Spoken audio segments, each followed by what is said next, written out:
OffBeat Sports Podcast. It's been a tale of two seasons for the Boston Celtics. I probably aged about 10 years just from that series. I'd probably compare myself to just a younger, smarter, more handsome, stronger Michael Jordan. Let's go Celtics. Go Patriots.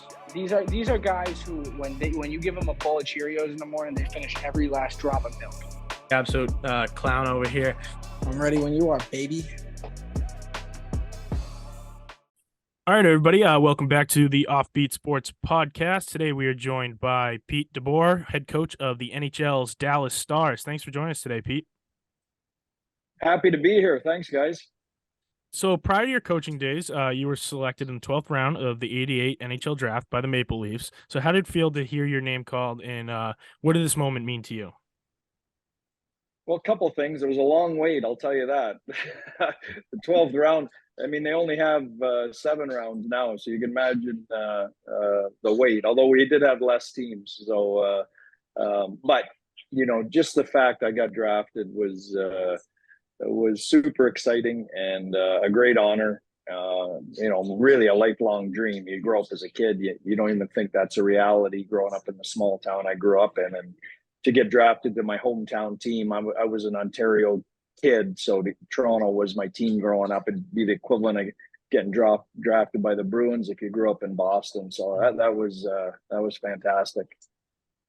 Yeah. So following your time playing in the or playing hockey, you spent time coaching in the OHL with the Whalers and the Rangers. So what would you say the biggest differences between coaching in the NHL and the OHL, and how did that coaching in the OHL help further prepare you for your career coaching in the NHL? Yeah, that's a great question. So I coached junior hockey for 15 years, and a lot of similarities to the NHL in you're developing young players. You have to win. There's a great pressure to win, especially in the towns I was in that I coached in. There was an expectation that we would be really competitive every year. The difference between the NHL and junior, though, is junior was a full-time job on top of coaching hockey. You were in charge of the kids. The kids showed up between the age of 16 and 20, so you were in charge of their housing, their schooling, all their life problems when their parents dropped them off. Coaching in the NHL, you're coaching men. These guys go home mostly to their wives and kids, and it's a lot more pure coaching than life management like junior hockey was. But I'll tell you, junior hockey was really rewarding. I loved every minute of it. I stay in touch with a bunch of guys that played for me in junior that didn't make the NHL that are now police officers or teachers or doctors. So it was really rewarding, with the development piece at that age. Yeah, so throughout your career in the NHL, you've made 2 Stanley Cup Finals appearances thus far. First with the New Jersey Devils in 2011, and most recently with the San Jose Sharks in 2016, where you faced off against our former guest Mike Sullivan and the Pittsburgh Penguins. Although the 2 series didn't go the way that you wanted them to, what kind of lessons and experiences have you been able to take away from these deep playoff runs to help make you a better coach in the present day and to hopefully win a cup with the Stars? Great question. And the Sully kicked our ass, and I still feel the bruising from that in that final. They were a runaway train at that point.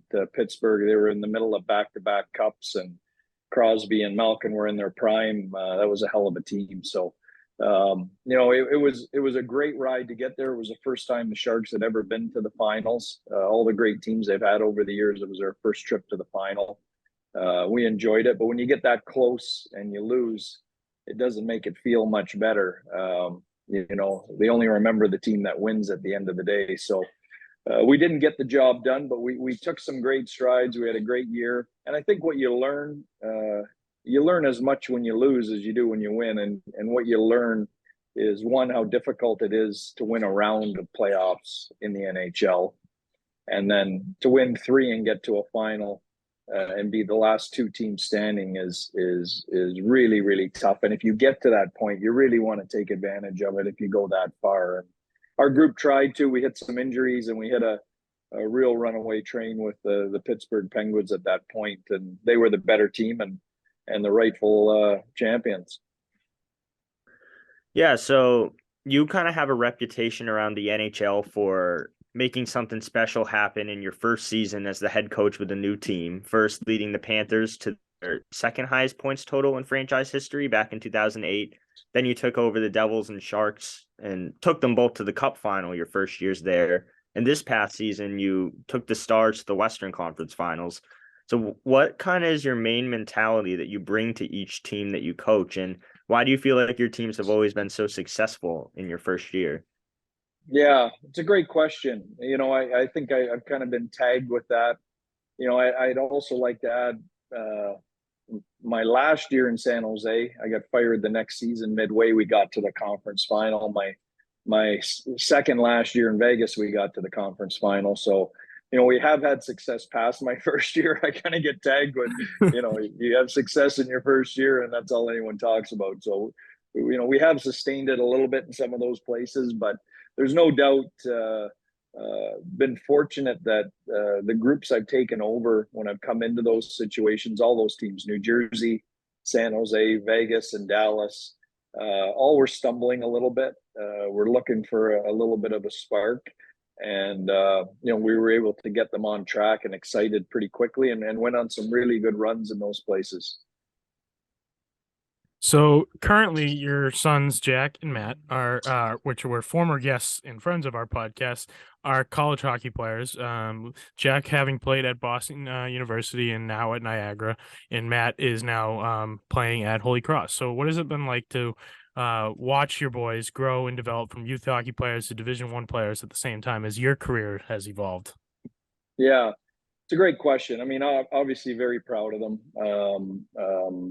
Very excited for them as a coach in the NHL and a hockey dad. You don't get to see them live during the winter very much. We're on the road. Our schedule's pretty invasive as far as time goes.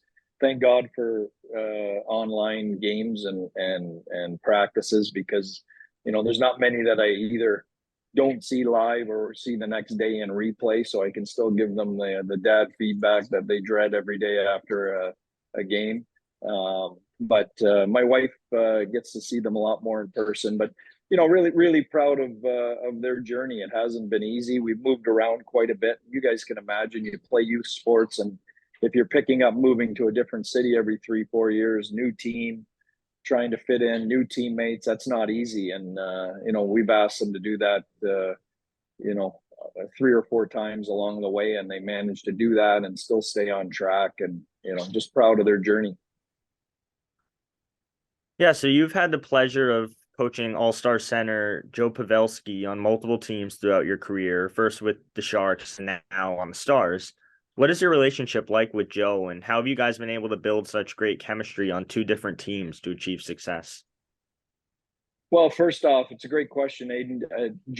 Joe for me, is in the conversation as the greatest American player of all time. And if he's not the greatest American player of all time, he's one of the greatest American goal scorers of all time. I just have a lot of respect for the man and his path to the NHL. Late round draft pick, I think 7th round to San Jose, wasn't handed any jobs at any level. Everyone said he was too small, couldn't skate. Just found a way to keep making himself relevant on every team he played on. And, you look up 15 years later and he's a Hall of Fame player. It's just an amazing career. And it's not by accident. Every team he's gone to, they've had success. In San Jose, always knocking on the door of the Stanley Cup. He goes to Dallas, Stanley Cup final, his second year, conference final this year. He's got great leadership. He's got a great way of bringing people along and getting people to buy in. And as a coach, the greatest compliment I can give him is he makes my job really easy. When he's in a dressing room and I'm coaching that team, my job's way easier than when he's not sitting in that dressing room. So I'm glad to have him again. So just real quick as a follow-up. So your son, Matt, actually compared his style of play to Joe Pavelski when he was on our show. So I just wanted to kind of check how true is that statement? Man, wow. Let's just leave it at this, Aiden. That's a reach. That could be a strong conversation on the phone. Yeah. Yeah. Good on him. Hey, he's not lacking any confidence. Hey. Can't teach confidence, right? Yeah. So you had great success with the Stars this season, finishing second in the Central Division with 108 points, but ultimately fell short in the playoffs to the Stanley Cup champions, the Vegas Golden Knights. So aside from winning the Cup, which is every team's goal, what are some of the smaller goals that you are aiming to achieve for next season to kind of build off what you guys did this year? Yeah, great question. First thing, we want to make sure we keep our special teams in the same spot they were in this year. They were third and fifth in the league, power play and penalty kill, which is, I think we were the only team in the league with both special teams in the top five. That was critical to our success. So you're never going to have, an identical year to that, but we want to keep them in the top 10. We want to make sure that they're still real important parts of our game. We have to get more depth scoring. I think that's probably where we fell short at the end of the day. We didn't get enough out of the depth of our lineup. We had a great first line and a really solid second line, but we need more out of the depth of our lineup. And you know what? It's tough to make the playoffs in the NHL. So, we have to understand that this isn't going to be easy. We're going to show up next year. St. Louis is going to be better. Minnesota is going to be better. Nashville is going to be better. Colorado's going to be better. They're not going to be as banged up as they were this year. So the journey will start again, and you've got to earn your way to the dance to give yourself a chance in the playoffs again. So as a Boston podcast, I have to ask, what the hell happened with the Bruins? You know what? I talked to Jim Montgomery actually after the season. I really felt for him. We've all been in that spot. The one thing I can tell you, the last team that was that dominant during the regular season in my era was the Tampa Bay Lightning, probably 5-6 years ago, and they got swept in the first round by the Columbus Blue Jackets that year. I think when you run away with the league like that,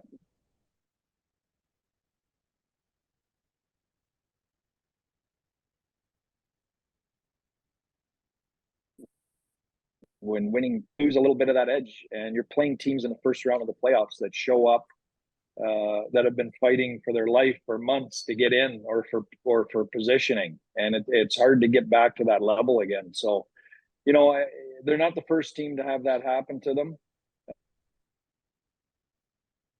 What Boston Bruin fans can take comfort in is Tampa's response to that. I think the next year was to go and win the Cup. So, hopefully for Monty, that's what he's selling in Boston.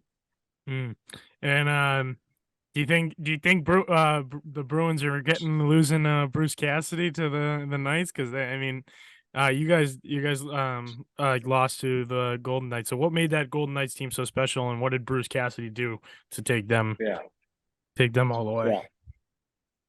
Well, Bruce is a good coach. I think when you look around, I think Bruce mentioned it. Like Monty went into Boston and fixed some of the things that Bruce was doing there to have success, the success they had during the regular season. I went into Dallas, did that, and Butch went into Vegas and did some things that helped them. On top of that, really deep team and really healthy. And they missed the playoffs last year, so all those guys got a good long summer and came back motivated. They were unstoppable. They were just better than everybody else. I think adding Mark Stone to start the playoffs, coming off LTI, gave them another $10 million player going fresh and healthy into the playoffs that other teams didn't have. Huge advantage, but they earned it, and good on them. There's some really good men in that dressing room. So now we're gonna get into some of our quick fire questions. So who would you say is the toughest player you've ever had to scheme against in your coaching career? Oh, I think Connor McDavid for sure. He's that electric, instant acceleration. As he's grown and matured in the NHL, he's added different layers to his game and his weapons. He used to be just a guy off the rush. Now in zone, he's really dangerous. He moves around on the power play to different spots. Just he's that good. Who is the best hockey player in the family? Dad, for sure. No, you know what? It's a great question. Everyone, we're all so different, totally different players. So I think on any given night, depending on what you're looking for, I think that could go to any of us. I can tell you the toughest one in the family is their mom. She's the one that has the grit in the family. What a nice family. That your kids wouldn't answer that either. They both gave credit to each other. We Yeah. asked them. They both said their brother was better than them. Well, the one compared himself to Joe Pavelski, so the other one must be what, Joe Thornton? I gotta say, I don't know most families that wouldn't be like, oh, I'm definitely better than my like trust me, that's going on behind the scenes. Maybe not on your podcast, but trying to save face. Yeah. So who would you say is better all time, Sidney Crosby or Alex Ovechkin? Wow, great question. Really close. I'd have to give it to Sidney Crosby because I'm a Canadian guy. I've coached Sidney Crosby on World Junior teams and World Championships teams. I've seen his leadership behind the scenes. I haven't had the pleasure of coaching Ovechkin other than at an all-star game, so I don't know him in that capacity. But because I know Crosby, I have to give it to Crosby. What is your favorite sports movie? It could be hockey or any other sport related. Oh man, that's awesome. Great question. The obvious one, I love Slapshot. It's a classic. I could watch that once a week for the rest of my life and it never get old. I also love Will Ferrell as Jackie Moon in the basketball movie there. Semi-Pro, that's a good one. Semi-Pro, yeah.